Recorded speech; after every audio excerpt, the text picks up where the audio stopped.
Situ Cikaret sekilas hanyalah danau alami biasa dan menjadi tempat wisata yang menawarkan ketenangan bagi siapapun yang datang.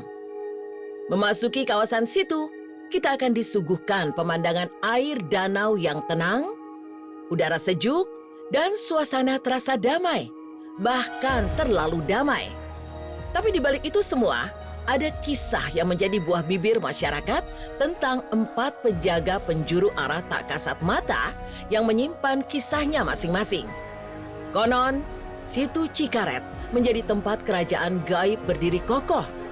Inilah yang mengundang setiap insan untuk datang. Bukan hanya sekedar menikmati tenangnya suasana danau, namun juga ada yang ingin menjawab rasa penasaran.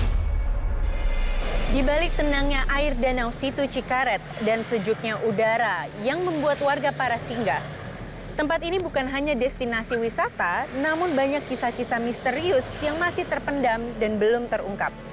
Konon katanya danau Situ Cikaret dimiliki oleh penguasa-penguasa tak kasat mata. Setiap sudutnya dijaga dengan caranya masing-masing setiap jengkal. Di tempat ini banyak kisah-kisah misterius dan sebenarnya apa yang terjadi. Situ atau Danau Cikaret yang mempunyai luas kurang lebih 19 hektar ini, konon memiliki 4 penjaga arah yang tak kasat mata. Di setiap sudutnya mereka punya perannya masing-masing. Dipercaya, jika ada masyarakat berkunjung dengan maksud jahat, tak segan-segan para penjaga tak kasat mata ini akan membuat celaka. Babajan, konon katanya Situ Cikaret ini ditunggu oleh tak kasat mata. Apakah benar, Bang? Betul.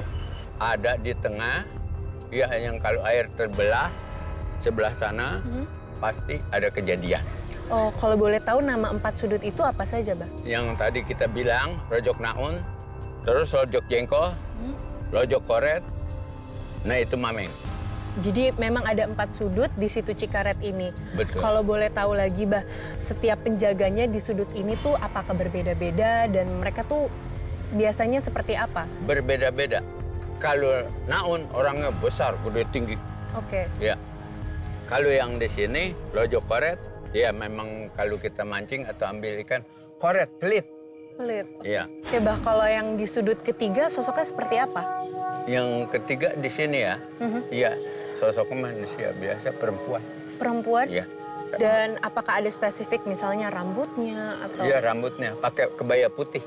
kebaya putih dan rambutnya panjang? Panjang. Tuh yang di pohon itu tuh, pohon nangka. Pohon nangka. Kalau yang di sudut 4, yang sudut terakhir? Sudut 4 manusia biasa, Maming yang di sana. Asal usulnya. Asal-usulnya. Iya. Tapi dari setiap 4 sudut tersebut dijaga oleh yang tak kasat mata, apakah ada yang menyerupai hewan atau seperti siluman? Ya itu merupakan siluman juga. Yang di mana, Be? Yang keempat, kalau yang di sini. Kalau di sini kan ada namanya keraton di tengah itu. Di tengah? Dulunya gitu. Oke. Keraton dijaga. Seperti masjid. Seperti masjid, bentuk Masjid, keratonnya? Iya. Kalau di Ibu Ratu Pantai Selatan mah sama ke sini. Kalau itu belnya juga kalau ngalamin kita dia bunyi. Punya bel becaknya kereta Kijang Kencana. Ngontrol ke sini. Sampai ke sini? Iya, sampai. Oke, berarti dari setiap sudut, di 4 sudut itu, yang tak kasat mata menjaganya itu menyerupai manusia, dan tapi ada juga di sudut tengah menyerupai hewan ya? Ada yang kayak naga juga. Ada yang seperti naga juga? Seperti naga ada. Cuman seketika kalau lagi memang kelihatan gitu, sasat mata kebetulan. Tepat di belakang saya adalah Blok Sinaun yang konon katanya nama ini diambil dari sang penunggu yaitu Sinaun. Konon sang penunggu di sini akan merasa terganggu apabila masyarakatnya bersikap sombong atau tidak permisi ketika datang ke tempat ini.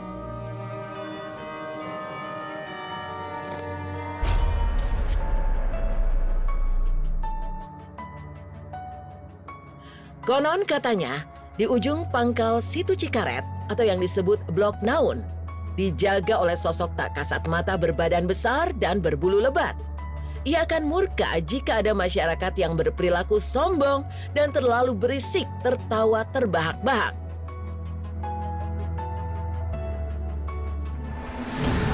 Bah, untuk di Blok Jengkol sendiri ada cerita apa, Bah, yang pernah dialami oleh masyarakat sekitar? Di Blok Jengkol, tempo hari, belum lama, belum ada 1 tahun, orang tuh tukang pebar, tukang nyari ikan. Tapi dia nggak menyadari, istilahnya dia jam 3 turun, tahu-tahu sampai jam 3 lagi siang, kagak kembali. Geteknya nyangkut di sini, rakitnya nyangkut, orangnya meninggal.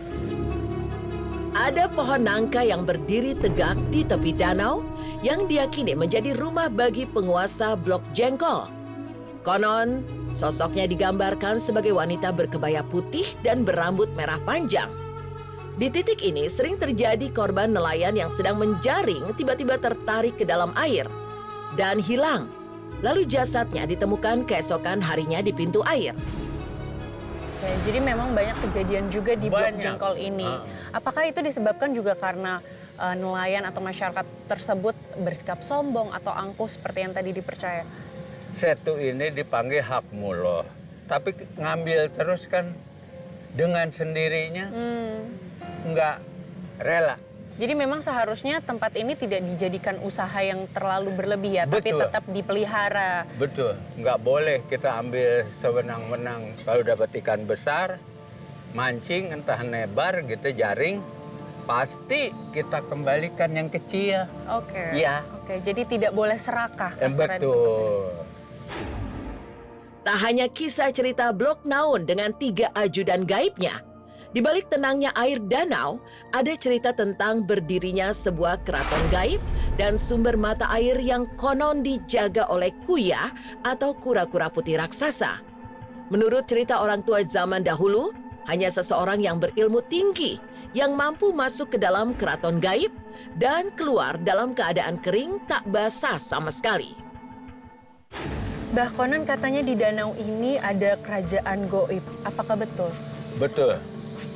Boleh tahu nggak, Be? Atau ceritanya seperti apa yang dikenal sama masyarakat sekitar? Ceritanya, waktu dulu istilahnya orang yang sakti atau orang mempelajari ilmu al-hikmah, itu Pak Haji Toha namanya. Setelah itu dia dibawa sama goib ke sini, baru tahu ada kerajaan. Keraton itu. Ya.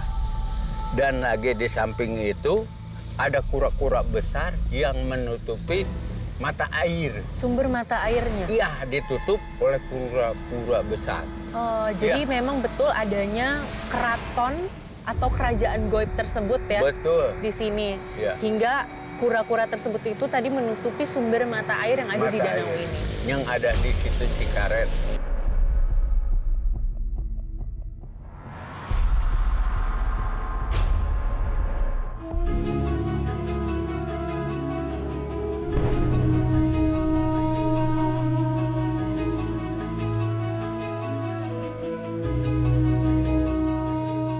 Bah, konon katanya air di situ ini pernah terbelah. Apakah betul? Betul.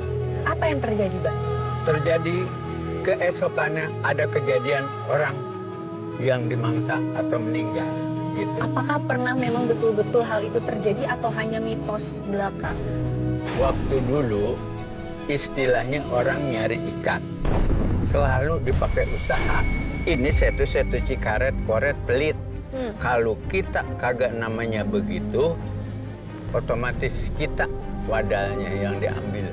Oke, baik. Berarti terbelahnya air di situ ini menandakan pertanda yang tidak baik akan terjadi kepada masyarakat sekitar, betul ya? Ya, Oke, jadi memang cukup menyeramkan ya, dan bukan hanya konon katanya, tapi memang pernah terjadi. Waktu Pernah. pada saat salah satu masyarakat di sini ingin mencari ikan, tapi tanpa izin, nah, airnya terbelah. terbelah. Dan sosok nelayan tersebut akhirnya menjadi tumbal. Betul. Dan lagi bukan atu, udah 3 yang disambar petir, yang meninggal di pohon ini.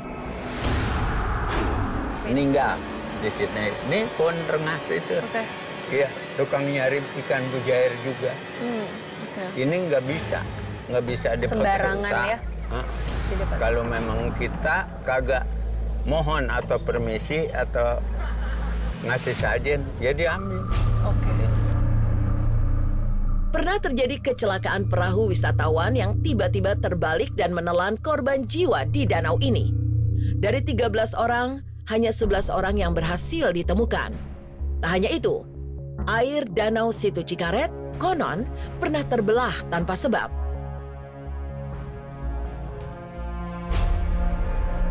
Berarti memang sosok-sosok penjaga di sini atau makhluk yang tak kasat mata ini walaupun tidak bisa melihat, mendengar atau mewujudkan dirinya, mereka punya perasaan yang sama ya, Bah? Iya. Mereka tidak bisa diganggu, jadi Betul. kalau misalkan mereka merasa diganggu oleh masyarakat sekitar, mereka bisa langsung menghadirkan wujudnya ya. Iya. Mengganggu dan bahkan bisa masuk ke wujud Raga, kita, ya. raga kita. Oke, dan itu hanya bisa ditenangkan dan dikembalikan oleh Baba sendiri. Baba sendiri. Oke. Asal dari 4 penjuru ke 5 pancar gitu. Oke. Tak hanya pohon nangka tempat bersemayamnya sosok wanita penjaga blok jengkol. Di zaman dahulu, ada pohon kirei yang berdiri tegak di tengah danau. Namun, entah bagaimana kejadiannya, pohon itu menghilang begitu saja. Dan kini hanya terlihat sebuah gundukan kecil yang mengambang mengikuti arus air mengalir. Yang udah-udah, tamu pada makan, minum gitu. Ada yang ketawa, bahak-bahak. Nah, pasti ntar ada yang ngikutin gitu. oke. Kalau memang enggak sih ya enggak jadi masalah. Oke. Udah nggak ganggu kayak incu putu. Kita kan titipin terus, hadiahin terus. Gitu, jangan ngeganggu. Nanti kalau kita begitu itu kan otomatis warung-warung kita nggak laku. Oke. Jangan serem, gitu, jahat gitu. Oke. Hingga kini, kisah tentang 4 penjaga arah yang tak kasat mata di Situ Cikaret masih hidup di antara bisik-bisik warga. Mereka yang datang mungkin hanya melihat permukaan danau yang tenang, tanpa tahu siapa yang mengintip dari balik gelapnya air. Karena di Situ Cikaret, tak semua yang terlihat bisa dipercaya. Dan tak semua yang tak terlihat bisa dihindari. Namun dengan kita menjaga lisan, pikiran, dan hati tetap bersih, maka niscaya akan terhindar dari segala mara bahaya di luar dugaan kuasa manusia.